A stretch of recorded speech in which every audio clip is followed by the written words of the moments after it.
Hello friends, तो घटना चक्र पूर्वावलोकन जो कि सामान्य अध्ययन है आपका पर्यावरण एवं पारिस्थितिकी का जो टॉपिक चल रहा है, जिसमें हमने पर्यावरण एवं सतत विकास का चैप्टर चल रहा था।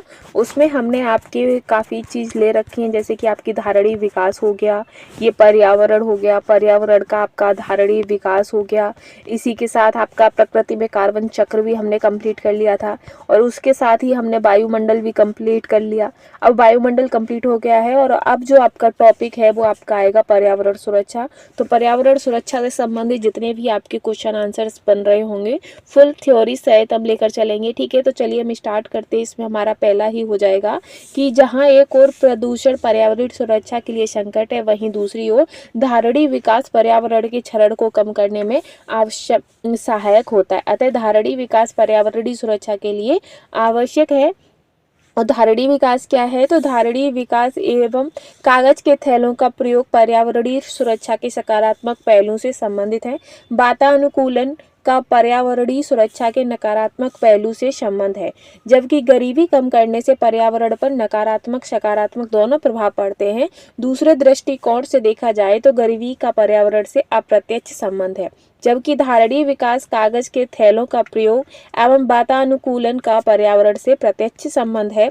वहीं दूसरी ओर अगर हम बात करते हैं तो प्राकृतिक आवास का विनाश, जैव विविधता की हानि या प्राकृतिक संसाधनों के क्षरण होने से पर्यावरण को होने वाले नुकसान को पर्यावरण अपकर्ष कहा जाता है। ठीक है क्या? जो प्राकृतिक आवास का विनाश, जैव विविधता की हानि और प्राकृतिक संसाधनों के जो क्षरण होते हैं उन्हें हम पर्यावरण को होने वाले जो नुकसान होते हैं उन्हें पर्यावरण अपकर्ष कहा जाता है। और पर्यावरण जो अपकर्ष है ये प्राकृतिक मानव जनित होते हैं, जबकि जो अपच है जो कि चट्टानों का टूटना और चट्टानों का विखंडन या वियोजन होना या ढीली पड़कर वे आपस में जो टूट जाती हैं उन्हें क्या, तो वो बिखर जाती हैं। ये आपकी चट्टानें अपक्षय चट्टान कहलाती है। ठीक है, इसी में है। अतः धारणीय विकास एवं पर्यावरण सुरक्षा आपस में अंतर संबंध रखते हैं। और पर्यावरण अपकर्ष से अभिप्राय क्या है, जो कि हम पिछले में आपके बता चुके हैं। तो पर्यावरणीय गुणों का पूर्ण रूप से निम्नीकरण होना और मानवीय क्रियाकलापों द्वारा परिवर्तित होना, साथ ही पारिस्थितिकी विभिन्नताओं के परिणाम स्वरूप पारिस्थितिकी असंतुलन होना, ये सब क्या है? तो ये सभी आपके पर्यावरण अपकर्ष होते हैं। ठीक है, आगे है आपका कि अपक्षय का संबंध क्या है। तो अपक्षय का संबंध होता है कि प्राकृतिक क्रियाओं जो कि जैसे चट्टानों का टूटना या भूस्खलन होना, ये सभी क्या है? ये आपकी अपक्षय का कारण बन जाते हैं। ठीक है, ये प्रकृति के द्वारा होते हैं। आगे है कि निम्न में से किस एक का संबंध पर्यावरणीय सुरक्षा से नहीं है। तो इनमें से किसका संबंध नहीं है? तो ये जो है आपका कि गरीबी कम करना, ये पर्यावरण से कोई भी किसी भी तरीके का संबंध नहीं रखता है। अब इसी में आता है धारणीय विकास। तो धारणीय विकास क्या है, हम ये भी देखते हैं कि जैसे कि धारणीय विकास की वह अवधारणा है जिसके तहत वर्तमान की आवश्यकताओं के साथ साथ भविष्य की आवश्यकताओं को भी ध्यान में रखा जाता है। इसी तत्वावधान में धारणीय विकास लक्ष्य बनाए गए हैं, जिन्हें वर्ष 2030 तक प्राप्त करने का लक्ष्य है। धारणीय विकास लक्ष्य को सर्वप्रथम 2012 में Rio+20 सम्मेलन में प्रस्तावित किया गया था। ठीक है, आगे है, इसी में हम देखते हैं कि आगे क्या क्या दिया गया है पूरा डिटेल।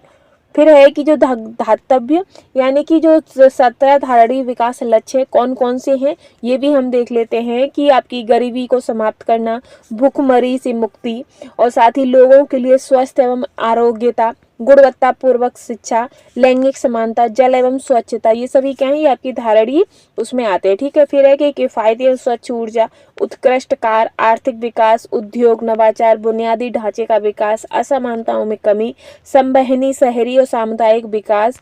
इसी के साथ है कि जिम्मेदारियों के साथ उपभोग और उत्पादक, जलवायु पर कार्रवाई, जलीय जीवों की सुरक्षा, थलीय जीवों की सुरक्षा, शांति, न्याय और सशक्त संस्थाएं, लक्ष्यों के लिए भागीदारी। ये क्या है? ये तो ये, और इसमें जो आपका GDC जो 3 है, ये सभी आयु वर्ग के लोगों के लिए स्वस्थ एवं आरोग्य जीवन को बढ़ावा देना सुनिश्चित करते हैं।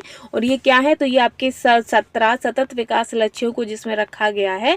ठीक है, संयुक्त राष्ट्र जो संघ है, संयुक्त राष्ट्र संघ, इन 17 को सतत विकास लक्ष्यों में रखा है और निर्धारण किया है। तो कब? 2030 तक ये हमें 17 लाभ हमें प्राप्त करने का जो लक्ष्य है वो बना के रखा गया है। और इन लक्ष्यों को प्राप्त करने की जो प्रगति की दिशा में विभिन्न देशों द्वारा किए गए प्रयास, प्रगति जानने हेतु सस्टेनेबल डेवलपमेंट गोल इंडेक्स का निर्माण किया गया है। ठीक है, यह सूचकांक 17 सतत विकास लक्ष्यों के संबंध में सामाजिक समावेश, आर्थिक विकास की स्थिति तथा पर्यावरण की सततता से संबंधित उपलब्ध आंकड़ों के आधार पर तैयार किया गया है। वर्ष 2021 में इस सूची में भारत ने 120वें स्थान पर था। ठीक है, और पहले नंबर पर आपका फिनलैंड था, दूसरे पर स्वीडन और डेनमार्क था। ठीक है, आगे चलेंगे तो आगे जैसे कि आपका जो हमारा भारत कितने पे था, तो भारत कितने पे था, 120 पे था भारत। ठीक है, और पाकिस्तान 129 पर। वही है, स्रोत क्या है कि यूएनओ एसडीजीज इंडेक्स 2021 के अनुसार धारणीय विकास के कई आयामों में धारणीय कृषि भी एक पहलू है। और साथ ही वर्ष 2003 को यूएन द्वारा सतत विकास का वर्ष घोषित किया गया था। 2003 को कौन सा वर्ष घोषित किया था यूएन ने, तो सतत विकास का वर्ष घोषित किया था। इसी के साथ धारणीय कृषि का अर्थ है कि पर्यावरण को अक्षुण्ण रखते हुए भूमि का इस प्रकार कि उसकी गुणवत्ता लंबे समय तक बनी रहे। वर्तमान में भारत की 55% जो जनसंख्या है वो कृषि और संबद्ध क्षेत्र पर निर्भर है और अत्यधिक जनसंख्या वृद्धि के कारण खाद्य समेत अन्य पदार्थों का उत्पादन बढ़ाने की आवश्यकता महसूस हुई है। इसकी वजह से कृषि में रासायनिक खादों, उर्वरकों एवं जहरीले कीटनाशकों का भरपूर प्रयोग किया गया है ताकि पैदावार बढ़े, परंतु इससे प्राकृतिक असंतुलन व मृदा की गुणवत्ता व उसकी उर्वरता को व्यापक क्षति पहुंची है। इससे मानव के स्वास्थ्य पर भी दुष्प्रभाव पड़ा है। इससे निपटने हेतु आज संपूर्ण विश्व का झुकाव सतत सारणीय कृषि की ओर तेजी से बढ़ रहा है। इस हेतु जैविक खाद का प्रयोग किया जा रहा है। उल्लेखनीय है कि भारत में टिकाऊ कृषि के लिए राष्ट्रीय मिशन 2014-15 से चालू किया गया है, जो कि यह जो मिशन है ये आपका जलवायु परिवर्तन पर राष्ट्रीय कार्य योजना का एक भाग है। आगे है कि उल्लेखनीय है कि क्लब ऑफ रोमन वैज्ञानिक, अर्थविदों, सिविल सेवकों तथा व्यवसायियों की एक संस्था है जो मानवता के समक्ष उपस्थित होने वाली वैश्विक चुनौतियों के समाधान हेतु सुझाव देती है। ये जो संस्था है ये आपकी शोध, वाद विवाद, सम्मेलन इत्यादि के माध्यम से वैज्ञानिक विश्लेषण कर इन सुझावों को उपलब्ध कराती है। वहीं 2021 में नीति आयोग द्वारा सतत विकास लक्ष्य सूचकांक में जो 2020-21 जारी किया गया था, इस सूचकांक में जो अग्रणी राज्यों में केरल आपका सबसे आगे था जिसका स्कोर 75 था। ठीक है,